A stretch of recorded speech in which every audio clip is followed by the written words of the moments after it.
नमस्ते दोस्तों, स्वागत है आप सभी का हमारे चैनल के ऊपर। दोस्तों, जैसे कि आप सभी लोग जानते हैं कि पहले के समय में ऐसी मान्यता थी कि ज़्यादातर हार्ट अटैक या हार्ट से जुड़ी हुई बीमारियां 50 साल के बाद होती है। पर फिलहाल अभी की परिस्थिति अगर आप देखें तो आप देख सकते हैं, अपने आसपास में भी देख सकते हैं और आए दिन न्यूज़ में भी खबरें आपको मिलती रहती है कि 20 से लेके 25 उम्र तक, कई बार तो ऐसा भी मैंने देखा है कि 18 साल के नौजवानों को भी हार्ट की समस्या होती है और कई बार मृत्यु भी हो सकती है। तो इसके पीछे के कारण क्या है? आज हमारे साथ जो गेस्ट हैं उनका मैं आपको थोड़ा परिचय देता हूँ, जिनका नाम है डॉक्टर अनामिका गुप्ता। ये गुजरात के नडियाद एक टाउन है, वहाँ पे DDMM धर्मसी देसाई इंस्टीट्यूट है, हार्ट इंस्टीट्यूट, वहाँ पे as a MD-DM cardiologist practice करती हैं और काफ़ी सारा उनका एक्सपीरियंस है। और उनके एक्सपीरियंस से आज हम लोग जानने की कोशिश करेंगे कि ये समस्याएं क्यों हो रही है और थोड़ा डिटेल में भी जानेंगे कि क्या हमें करना चाहिए, कौन सी चीज़ें अवॉइड करनी चाहिए, उसके बारे में भी आज हम लोग डिटेल में डिस्कशन करने वाले हैं। पर उससे पहले आप सभी से रिक्वेस्ट करूंगा कि इस हमारे चैनल को ज़रूर से आप सब्सक्राइब करें, क्योंकि हमारे चैनल पर हम लोग हेल्थ से जुड़ी हुई ऐसी बहुत ही सारी इंफॉर्मेशन शेयर करते हैं जो आपके day to day routine life में आपको हेल्प कर सकते हैं। स्वागत है आपका बहुत बहुत हमारे चैनल पर, और आपने अपने बिजी शेड्यूल में से टाइम निकाला हमारे लिए, हमारे दर्शकों के लिए स्पेशली। तो मैडम, मेरा पहला सवाल ये रहेगा, और आजकल बहुत सारे लोगों का ये सवाल है, मेरी चैनल पर भी कई सारे लोग कमेंट करते हैं कि इस पर आप एक वीडियो बनाइए। तो आज आपके साथ में मुझे ये सवाल पूछना और हमारे दर्शकों के लिए भी वो बहुत ही बेहतर रहेगा कि यंग एज में आजकल हम लोग देख रहे हैं कि कार्डियक जो प्रॉब्लम हो रहे हैं, सडनली उनका हार्ट अटैक से मृत्यु हो जाती है। तो इतनी कम एज में, जैसे 18-20 उम्र के लड़के भी ये समस्या से जूझ रहे हैं, तो इसके पीछे क्या मैडम आप रीज़न देख रही है? आजकल जो हार्ट अटैक बढ़ गए हैं, उनके जो प्रमुख कारण हैं वह हम देखते हैं। सबसे महत्वपूर्ण कारण है उसमें जीवन में खान पान की शैली में बदलाव होना। इसमें फास्ट फूड, पैक्ड फूड्स, जो मतलब उनको लगता है कि वो उनके लिए हेल्दी है, न्यूट्री चॉइस, मैरी चॉइस और बिस्किट्स, टोस्ट, कोल्ड ड्रिंक्स, इन सब का सेवन, इन सब में बहुत ज़्यादा शुगर्स, फैट्स और सॉल्ट होता है और प्रिजर्वेटिव्स भी होते हैं। ये तीनों चारों चीज़ें मिल करके हमारी बॉडी के अंदर एथेरोस्क्लेरोसिस के रिस्क को काफ़ी हद तक बढ़ा देते हैं। तो लुभावने विज्ञापनों की वजह से, मार्केटिंग की वजह से भी, जीवन और इजीली अवेलेबल पैक्ड फूड की वजह से भी हमारी ज़िंदगी में हार्ट अटैक की रिस्क बहुत ज़्यादा बढ़ गई है।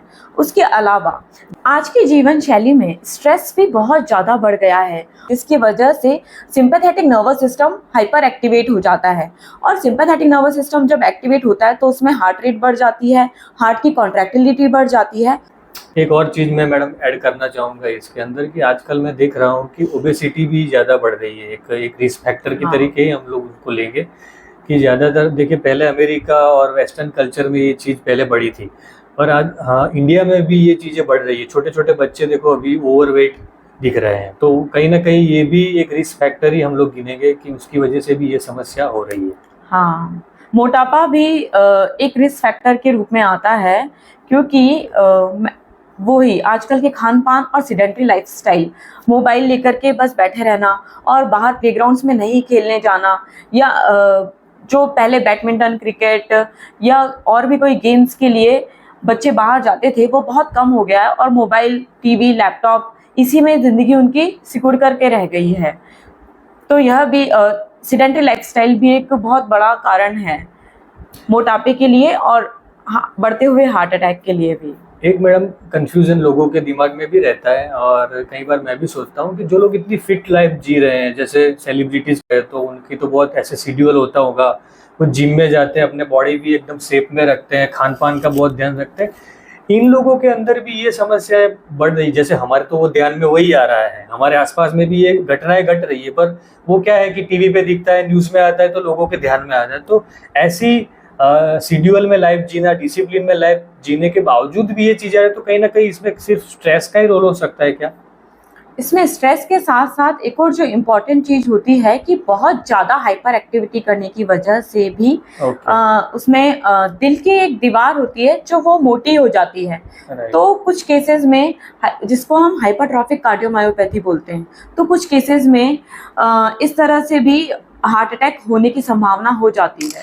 तो मैडम, ये तो हम लोग समझ चुके कि आपने बताया कि कौन कौन से रिस्क फैक्टर है और क्या रीज़न है यंग एज में अटैक आने का और हार्ट प्रॉब्लम होने का। पर दूसरा एक क्वेश्चन है जो हमारी जो ऑडियंस है वो समझना चाहेंगी, मैं भी समझना चाहूँगा कि कई लोग बोलते हैं हार्ट अटैक, और अभी फ़िलहाल मैंने देखा कि के केस में जो बोला तो उन्होंने बोला कार्डियक अरेस्ट है। तो हमारी जो ऑडियंस है उनको कैसे हम लोग समझाएंगे, कैसे एक्सप्लेन करें कि क्या डिफरेंस है दोनों चीज़ों के अंदर, हार्ट अटैक और कार्डियक अरेस्ट?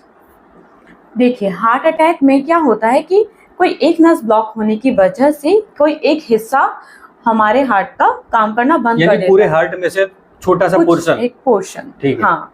और सडन कार्डियक डेथ या कार्डियक अरेस्ट, यह एक बहुत ब्रॉड टर्म है जिसके अंदर कि हार्ट की जो इलेक्ट्रिक करंट की सप्लाई है सडनली वो बंद हो जाती है, या पूरा का पूरा हार्ट फंक्शन करना अचानक से बंद हो जाता है। जैसे कि हम इस कमरे के एमसीबी को बंद कर दें तो पूरी लाइट चली जाएगी, तो उसी तरह से हार्ट की इलेक्ट्रिकल करंट की सप्लाई बंद हो जाती है। उसके कई कारण हो सकते हैं, जिसके अंदर हार्ट अटैक एक कारण होता है सडन कार्डियक डेथ या कार्डियक अरेस्ट होने का।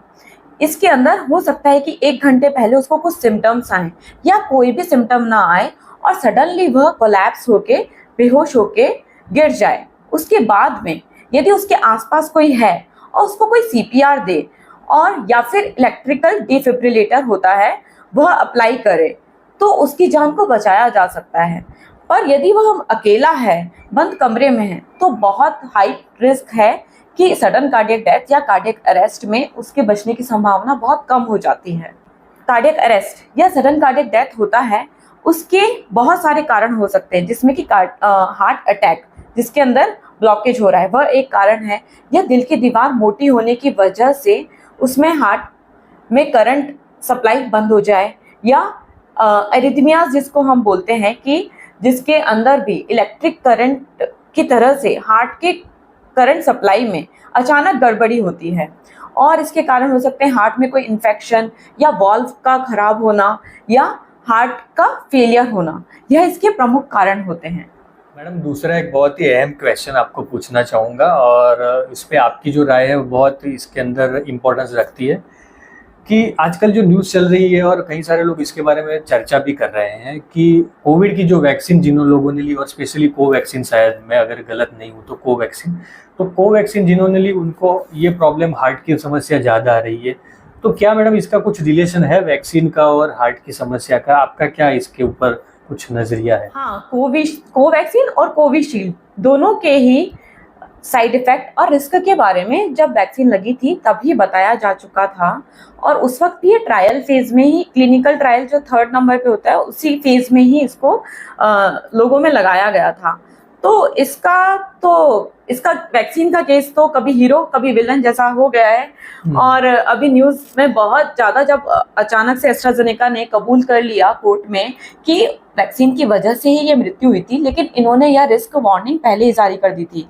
और 1 in 1 लाख की जो हमारी सडन कार्डियक डेथ की एक रिस्क होती है, उसके हिसाब से देखें तो हमारे भारत देश में 95 करोड़ लोगों को 2 डोजेस ऑफ वैक्सीन लगी हैं।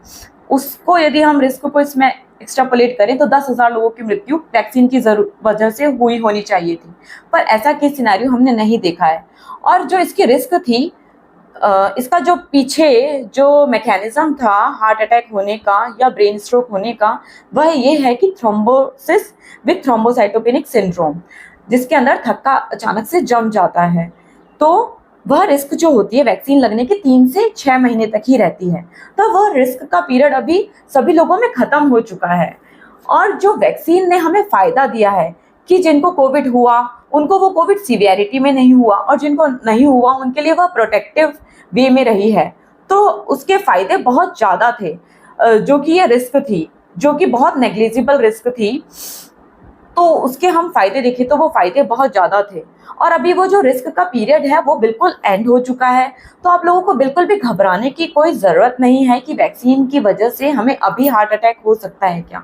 मेरे पास में ओपीडी में भी पेशेंट्स आते हैं जो कि पूछते हैं कि हमने कोविशील्ड लिया था, अब हम क्या करें, सारी जांचें कराएं क्या, या हमें एंजियोग्राफी से कोई फ़ायदा होगा क्या। तो उन केसेस में मैं कहूँगी कि यदि आप अबव 40 हैं तो आप ईसीजी, इको या टीएमटी इतने टेस्ट करा सकते हैं, लेकिन एंजियोग्राफी की बिल्कुल भी आवश्यकता नहीं है क्योंकि वह रिस्क का पीरियड अभी ओवर हो चुका है।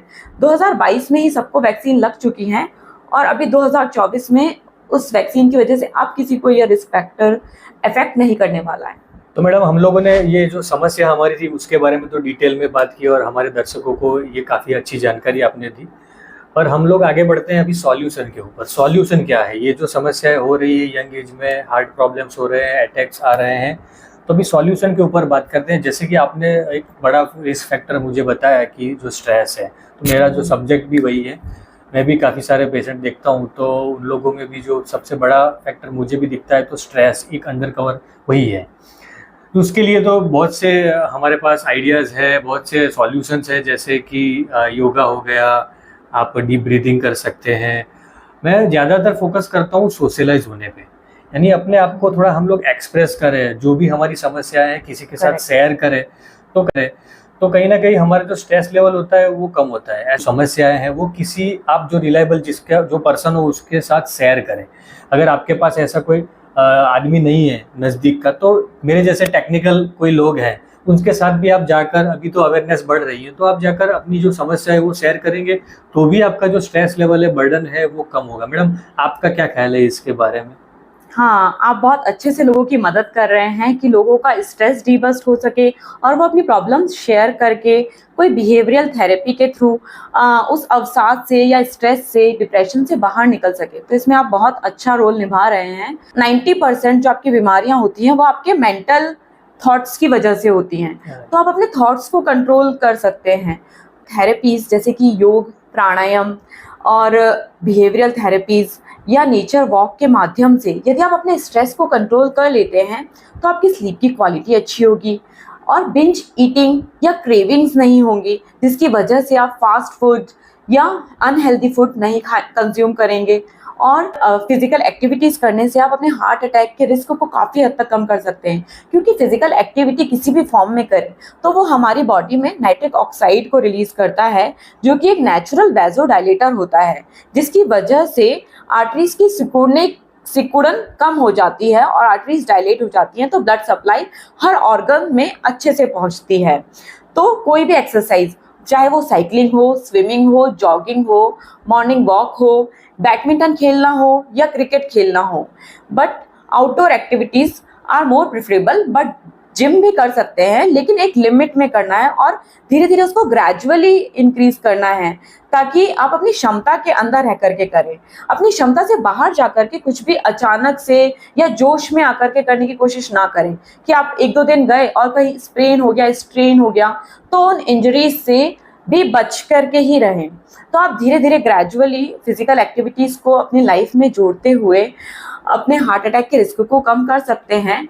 और जब आप इस तरह से एक्टिविटीज़ करेंगे तो आपकी क्रेविंग्स भी कम होगी, मेटाबॉलिज्म बूस्ट अप होगा और फास्ट फूड ना खाएं जिसमें salts, sugars and saturated fats, इनका उपयोग बहुत कम करें। जब आप डाइट की बात करें तो एक क्वेश्चन मैं आपको यहाँ पे करना चाहूँगा कि घी के बारे में भी काफ़ी सारी ऐसी भ्रमणा है। आजकल लोग बोल रहे हैं कि भाई घी नहीं खाना। कई लोग तो मैं देखा कि घी बिल्कुल नहीं खा रहे हैं, ये डर की वजह से कि कहीं हमारा कोलेस्ट्रॉल लेवल बढ़ ना जाए। तो मैडम, इस पर आपकी क्या राय है? हाँ, मैं कहूँगी यदि कहीं से भी आपको देसी गाय का शुद्ध घी मिलता है तो वह ज़रूर खाएं। मतलब घी को एक बुरी नज़र से ना देखें। दिन भर में यदि आप 2 चम्मच घी लेंगे तो वो आपको 80 कैलोरीज के बराबर होगा अप्रॉक्स। तो उतना घी आप दैनिक जीवन में एटलीस्ट रोटी पे लगा के या खिचड़ी में डाल करके, दाल में डाल करके आप कंज्यूम कर सकते हैं। उससे आपको कोई नुकसान नहीं होने वाला है। नुकसान आपको तब होगा जब आप बिल्कुल पूरे दिन भर बैठे रहें, कोई भी फिजिकल एक्टिविटी ना करें।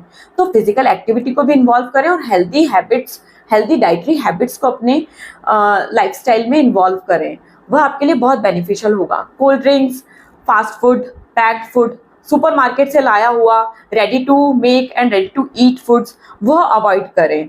और शाम का खाना आप 7-8 बजे तक खा लें ताकि वो डाइजेस्ट भी इजीली हो जाए और आपको नींद भी अच्छी आएगी यदि आपका पेट थोड़ा हल्का होकर के आप सोने जाएंगे तो। और अपनी स्लीप को भी रेगुलराइज करने के लिए आप अपना जो डिजिटल मीडिया है उसको एटलीस्ट 1 घंटा पहले बंद कर दें। फ़ोन, टेलीविज़न, न्यूज़, इन सब चीज़ों को 1 घंटा पहले बंद कर दें। 1 घंटा पहले बेड पर जाकर के कुछ बुक रीडिंग्स या लाइट म्यूजिक सुनना, ऐसी हेल्दी हैबिट्स अपना करके आप अपनी स्लीप को भी रेगुलेट करेंगे तो उससे डिस्ट्रेस होने में भी मदद मिलेगी और ओवरऑल नेक्स्ट डे भी आपका बहुत अच्छा निकलेगा। मैडम, यहाँ पे आपने बहुत ही अच्छी जानकारी दी है, पर फिर भी हम लोग अगर हमारी पूरी जो बातचीत है, चर्चा को अगर हम कंक्लूड करना चाहेंगे तो आप बुलेट पॉइंट्स में ऐसा क्या बताना चाहेंगे जिससे कि हमारे दर्शकों को सीधी इन्फॉर्मेशन मिले कि क्या करना चाहिए, क्या नहीं करना चाहिए? हाँ, सबसे इम्पॉर्टेंट है कि जो भी स्मोकिंग, अल्कोहल या ड्रग्स आप लेते हैं तो उसको छोड़ने का प्रयास करें।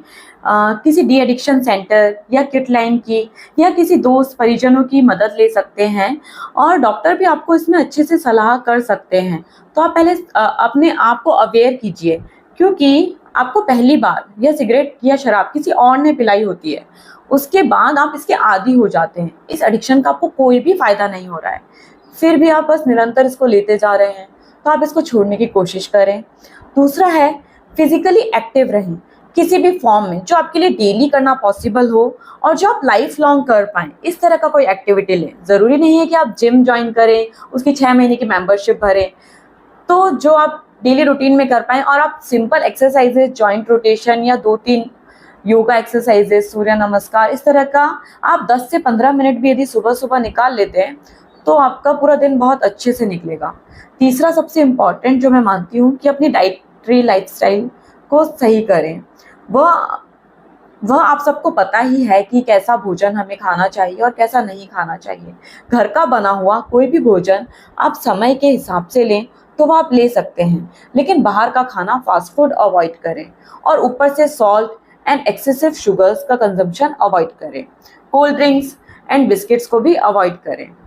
एंड देन अपनी स्लीप हाइजीन को प्रैक्टिस करते हुए अपनी अच्छी क्वालिटी की 7 to 8 आवर्स की स्लीप ज़रूर लें। तो यदि आप रात को जल्दी सोएंगे तो आप सुबह जल्दी उठ पाएंगे और आप अपना एक रूटीन बना पाएंगे, एक्सरसाइजेस के लिए भी टाइम निकाल पाएंगे। क्योंकि मोबाइल देखने के लिए, इंस्टाग्राम, फेसबुक देखने के लिए तो टाइम निकल जाता है, बट एक्सरसाइज के लिए टाइम नहीं निकाल पाते हैं। तो आपको अपना एक डेली रूटीन मैनेज करते हुए टाइम निकालना है। और स्ट्रेस को रिलीव करने के लिए साथ में 5 मिनट का प्राणायाम को यदि आप जरूर इन्वॉल्व करेंगे, जिसमें कुछ 3-4 बेसिक प्राणायाम होते हैं, वह इन्वॉल्व करेंगे तो आपका ओवरऑल स्ट्रेस कम हो जाएगा। सिंपैथेटिक नर्वस सिस्टम, जो कि हमारी दवाइयाँ जो होती हैं वह भी इन्हीं सिस्टम पे एक्ट करती हैं, तो हमें बाहर से दवाइयाँ लेने की आवश्यकता, उनके साइड इफ़ेक्ट्स भी कम हो जाएंगे। और पूरी ओवरऑल हेल्थ जो है, डायबिटीज़, एक्सेसिव कोलेस्ट्रॉल, हाइपरटेंशन और हार्ट अटैक के रिस्क सभी को हम काफ़ी हद तक कम कर पाएंगे। और अपने आप को डिस्ट्रेस करने के लिए आप अपनी बातें किसी से शेयर कर सकते हैं या आप लिख करके रख सकते हैं उनको। तो इस तरह से भी आप अपने आप दिल को थोड़ा खाली करने की आवश्यकता है। और उसके लिए आप लाइट म्यूज़िक ज़रूर सुनें, क्योंकि म्यूज़िक बहुत अच्छे से आपको हील करता है।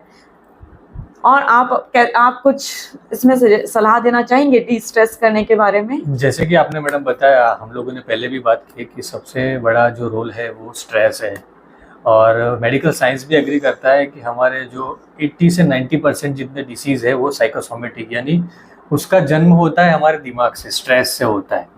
तो कहीं ना कहीं हमारे ये जो स्ट्रेस को कंट्रोल करना बहुत ही ज़रूरी है, और आज हमारी पूरी चर्चा में हम लोगों ने इसके ऊपर बहुत ही जोर दिया है और कई सारे ऐसे सॉल्यूशंस भी आपको प्रोवाइड किए हैं, तो आप उसको ज़रूर फॉलो करें। और मैडम ने जिस तरीके से वैक्सीन के बारे में बात किया वो भी आप अपने ध्यान में रखिए। उसके बाद में जो जो डाइटरी उन्होंने जो बताया कि आपको ये खाना है, ये नहीं खाना है, घी के बारे में भी एक इम्पॉर्टेंट जो क्वेश्चन था वो भी मैंने उनसे पूछा।